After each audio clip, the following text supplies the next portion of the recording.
You know, I'd quite like to have composed a philosophical work which consisted entirely of jokes. Why didn't you? Sadly, I didn't have a sense of humor.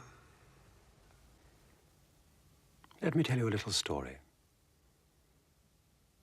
There was once a young man who dreamed of reducing the world to pure logic. Because he was a very clever young man, he actually managed to do it.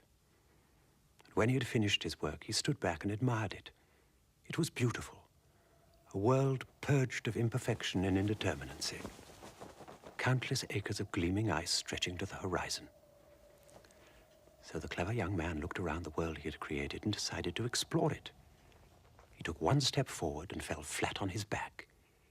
You see, he'd forgotten about friction.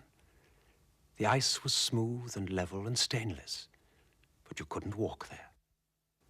So the clever young man sat down and wept bitter tears.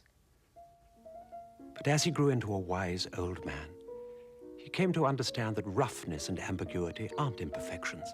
They are what make the world turn. He wanted to run and dance. And the words and things scattered upon the ground were all battered and tarnished and ambiguous. And the wise old man saw that that was the way things were.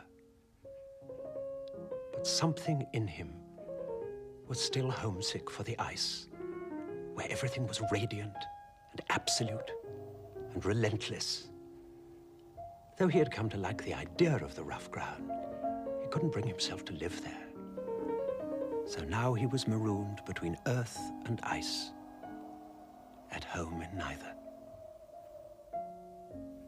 And this was the cause of all his grief.